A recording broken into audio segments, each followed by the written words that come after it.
He's 1,000% right, but I'm not sure that it matters. What I want to hear from prominent leaders on the left is vision, vision, vision. What vision do you have for the American people who have entrusted you as their power brokers? I get it. It's unfair. It's not right. There's a double standard. All of that is true.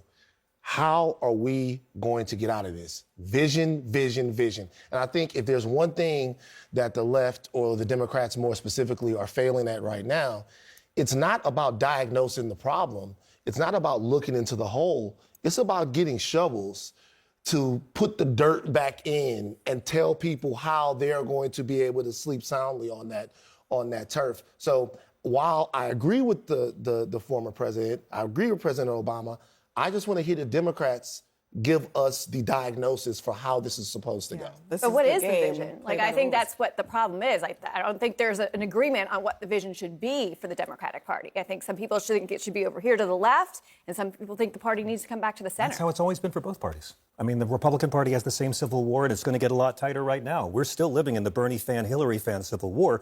But for all the Democratic Party low poll numbers, their positions are consistently more popular than the Republican Party. Women's reproductive rights, paid family leave, taxing billionaires, Medicare covering vision, hearing, and dental, decriminalizing cannabis, gun safety legislation. On issue after issue, the majority of Americans agree with the Democratic Party platform. So shame on them if they can't sell it. Why are Democrats at 21%, a historic Well, again, low and Republicans aren't that higher either. Because Van is right. Because Van, I think, pointed out very articulately that the Democratic Party doesn't have any vehicle, meaning a person, to convey their message in any fundamentally positive, uplifting, and hopeful way. Look, I didn't like President Obama. Not a fan, right? But he was an excellent conveyor of the message of the Democratic Party that people wanted to hear and saw it in 2007 and 2008. There is no one. And I mean, look, Cory Booker got so much credit for just giving a filibuster. He won an award for speaking the most, right? That is the low bar which the Democratic Party is standing right now. But can I tell you something, though?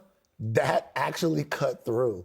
And the reason why it cut through, I was surprised that it cut through, too. Because somebody was doing something. It cut through because they saw somebody willing to put it on the line for them. They want a fighter. He stood up there and he didn't go to the bathroom for 25 hours. He made himself uncomfortable. We are witnessing so many business leaders and people on the capitulation weasel train bowing down to a man they despise. People on my SiriusXM show call in every night hungry for someone to be a leader in the Democratic Party or in the movement. And I keep having to remember that this is not how it works. It's great that Barack Obama gave a speech. Jimmy Carter would have done 10 protests and a hunger strike by now. But at the end of the day, it's going to be the people who lead, and eventually a Democrat will sign a law and take credit for it. I'll play a little bit more from Obama because he kind of touches on that. Listen.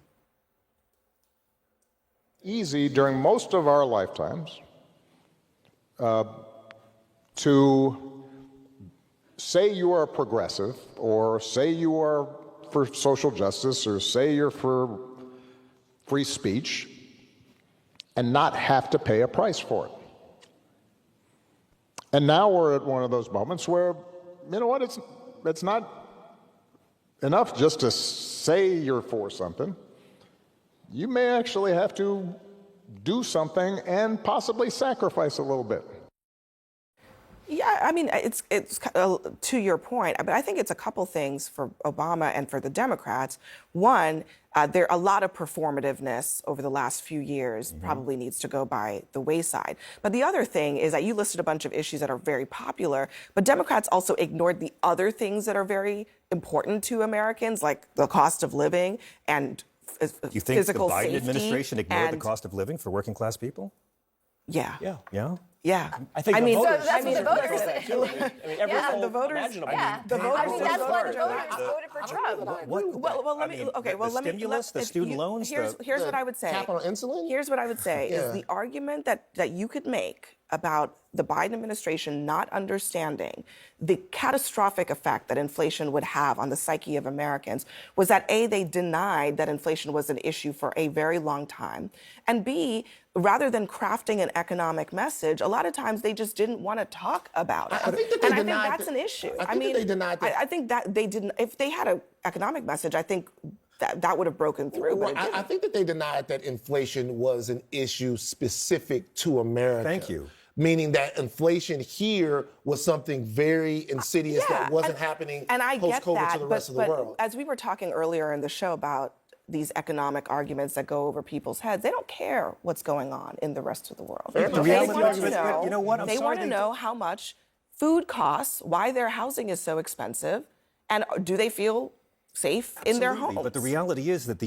U.S. has lower post-COVID inflation than all of our G7 I allies, get and the that. Biden But White that's House the- wasn't that's the able to sell attitude that that- reality.